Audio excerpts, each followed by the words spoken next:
Peppa Pig looks like one of the sweetest kids' shows ever made. Bright colors, gentle music, smiling characters. Everyone is polite. Everyone says please and thank you. But if you watch closely, especially as an adult, you start to notice something uncomfortable. Some of these characters act nice, but their behavior tells a very different story. Not loud villains, not obvious bullies, but the kind of toxic behavior that hides behind smiles, politeness, and just joking. So today, we're breaking down Peppa Pig characters who seem nice, but are actually toxic. And make sure you stay until the end. Because our final pick is so normalized in the show, most people don't even question it. Let's begin. 1. Suzie Sheep, the polite rival. Let's start with Peppa's best friend. Suzie Sheep always sounds kind. She uses a soft voice. She follows the rules. But Suzie is quietly competitive in the worst way. Whenever Peppa achieves something, Suzie has to match it or beat it. When she learns to whistle first, she doesn't comfort Peppa. She celebrates and lets Peppa sit with it. I'm learning to whistle, but I can't do it yet. Can you whistle, Suzie? No. Like this? When Peppa is scared or insecure, Suzie doesn't check on her. She simply moves on. Suzie never yells. She never insults directly.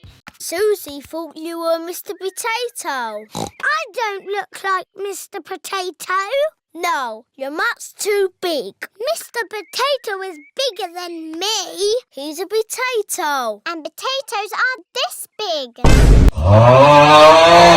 She just constantly reminds Peppa and everyone else that she's slightly better. I'm sorry I said you cheated, even though you did cheat. Well, I'm sorry you were ever my best friend. That's not friendship. That's polite toxicity. Blah, blah, blah, blah, blah. 2. Madame Gazelle.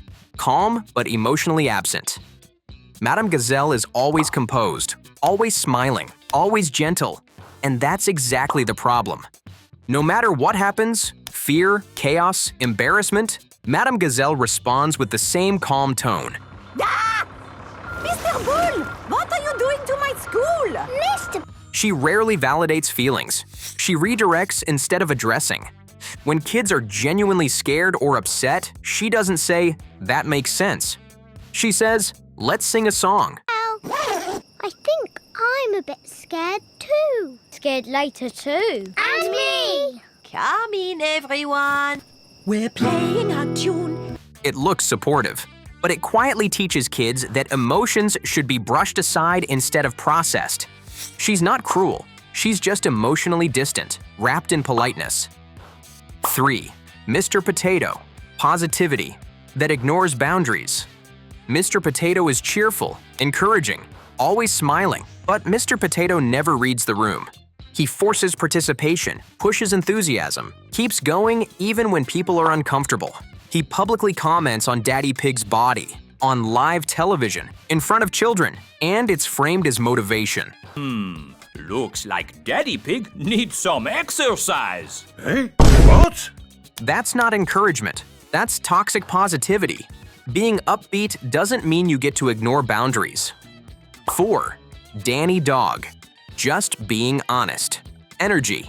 Danny Dog isn't trying to hurt anyone, and that's what makes him dangerous. Here I come. Oh, here I come. Oh. He says whatever he thinks, whenever he thinks it, then hides behind honesty. Very good, Danny. Shall we call that a day? No, Madame Gazelle said I had to keep on trying until I get it right. He points out insecurities, crushes excitement. Bring monkey. Ooh, that's not a real pet. It's a doll. Kills the mood instantly, and when someone gets upset, Danny doesn't apologize properly. He just looks confused. This teaches a very subtle lesson. If I didn't mean it badly, it doesn't matter how it landed.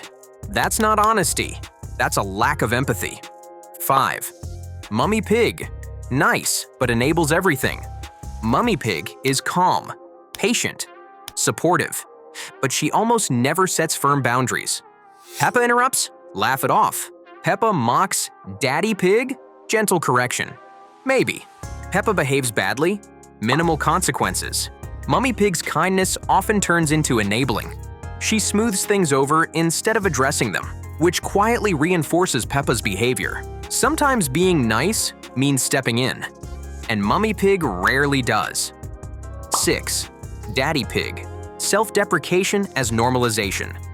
Daddy Pig is friendly, jovial, good-natured, but he constantly accepts being mocked. He laughs when Peppa insults him. Good when I was a little piggy, But now you have a big tummy.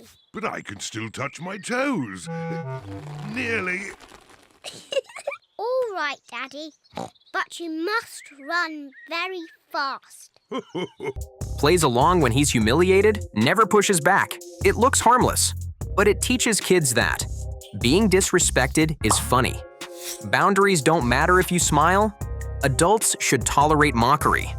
Daddy Pig isn't toxic on purpose, but the dynamic around him is. 7. Miss Rabbit, overworked and proud of it. Miss Rabbit is efficient, helpful, always there, but she works every job, everywhere, all the time, and treats exhaustion like a badge of honor. She never rests, never says no, never complains. It subtly promotes hustle without balance. Being reliable is good, but glorifying burnout isn't. 8.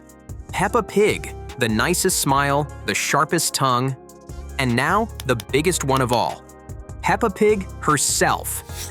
Peppa is polite, cheerful, confident, but she interrupts constantly, mocks her father relentlessly, Daddy, you're very slow at tidying up.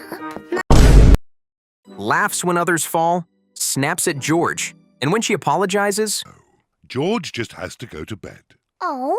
So George is not really properly ill. Ugh, that's disgusting. it's often followed by an excuse, a joke, or blame shifting.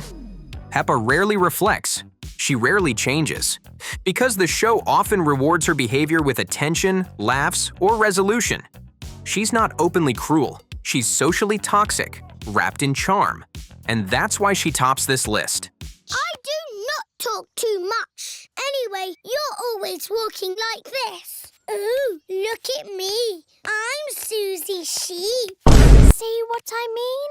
And you say this. Mickey Macky Boo Ba Boo. 9. Grandpa Pig. It's fine, I know better energy. Grandpa Pig is warm, cheerful, and always smiling.